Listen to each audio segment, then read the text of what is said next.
You know, when I was growing up in London, the schools in London, the state schools, were among the worst performing in the country, and they are now among the best.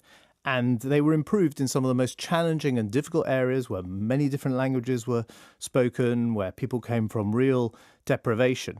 And it was achieved, yes, through investment in education, but above all, through reform. Now, I'm saying you can do something similar with a similar effort, a similar national focus, a similar involvement of local authority leaders, particularly now we have elected mayors in these big cities, and a similar ambition. And that's what we need. Look, we need an ambition to say, we don't have to put up with this situation. Let's talk now to Justin Blackhurst. He's the founder and director of Digital Next. That's a digital agency in Manchester, which already works with schools. Patsy Kane is the executive head of the Education and Leadership Trust, which runs 3 schools in Manchester. And Ben Houchen is with us. He's the Conservative Mayor of Tees Valley. Hi, everybody. Thank you so much for coming on the programme. First of all, your reaction. Let me start with you as a head teacher, Patsy. Your reaction to the fact that 16-year-olds in the north of England are falling 1 GCSE grade on average behind those in the south. Well, we can't argue with the evidence, and what we can do is use the evidence of what did work in the London Challenge and spread that around. But aren't you shocked at that? Aren't you? Aren't you letting pupils down? Are we letting students down?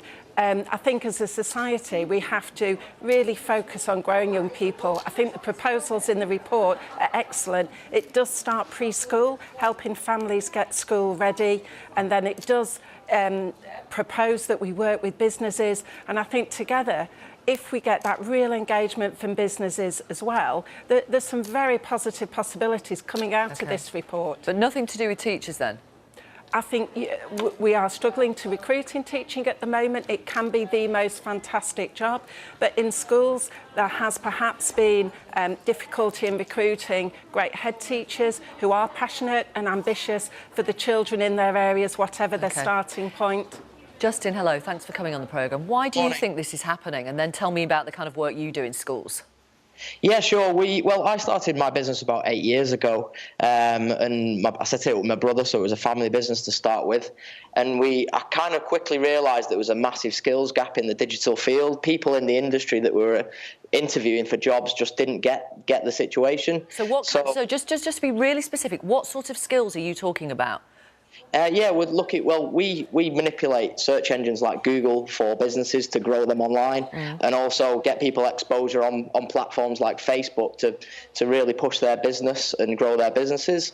So that generation of people get the technology and how to use it and how to manipulate it in the best way, whereas maybe an older generation would get it, but they've not grown up with it, and they're not as sort of savvy, au fait with it, or savvy. Yeah. Okay. So the work you do in schools involves what? So we go into schools looking for apprentices, looking for young kids that are really driven, motivated, interested in the internet, interested in working in teams. And we don't look to employ people all the time, but we put ourselves out there so that young people come forward and want to come and work for us. I remember one of my first staff members, Chris, who's actually on our senior management team now. He just hung around us in the early days. He liked the vibe that we were creating, and he's been with us 8 years now. And another one in particular, a young lad who I played cricket with in the early days. He now runs our office in Melbourne, and he's built a team over there of around 15 people. So young people have been great for Digital Next. OK. Ben Houchen, hello, Conservative Mayor of Tees Valley. Hello. Thank you for talking to us. First of all, how do you react to the fact that 16-year-olds in the north of England are falling 1 GCSE grade on average behind pupils in the south? It's massively disappointing for me. I think we've got to recognise that there is a difference in that there are some very good performing schools and there are some very specific issues that face each region in the north, but the fact that on average we're 1 GCSE behind the rest of the country means that there is a fundamental issue that needs to be addressed. How are you going to address it? Well, the report actually, I think, sets out some very good points. I think the £300 million to help with integration of health services in the voluntary sector to get pupils ready at age 5, because that we all know that early years has a huge impact on a student's ability and prospects going forward.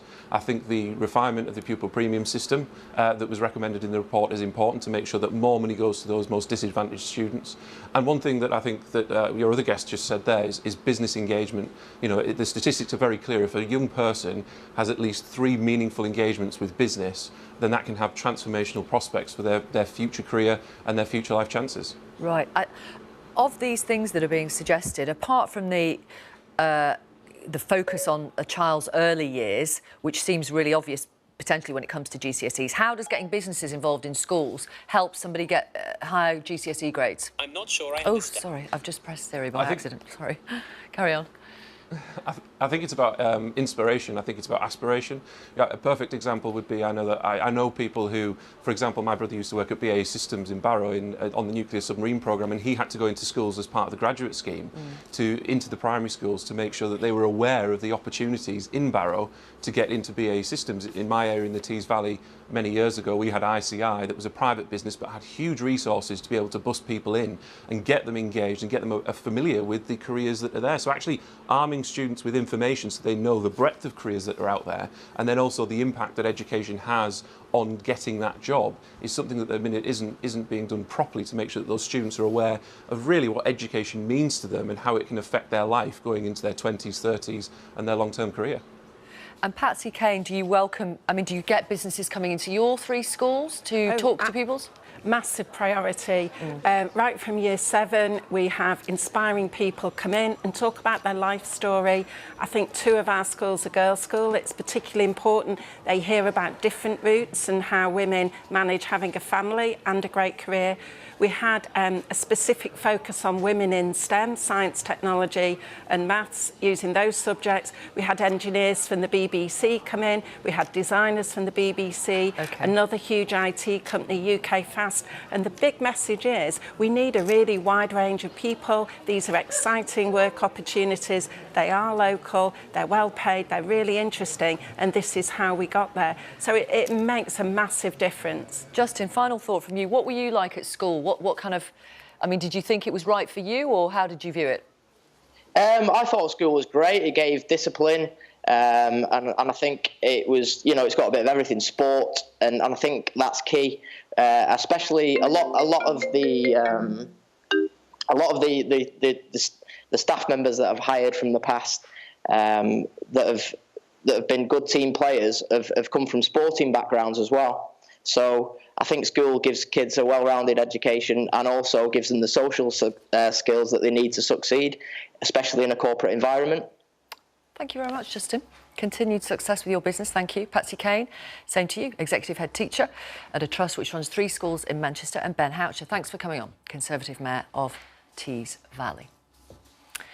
Thank you for your messages about psychosis and early intervention. Sui says on Twitter, I struggled with psychosis and in 2015 I had a major episode.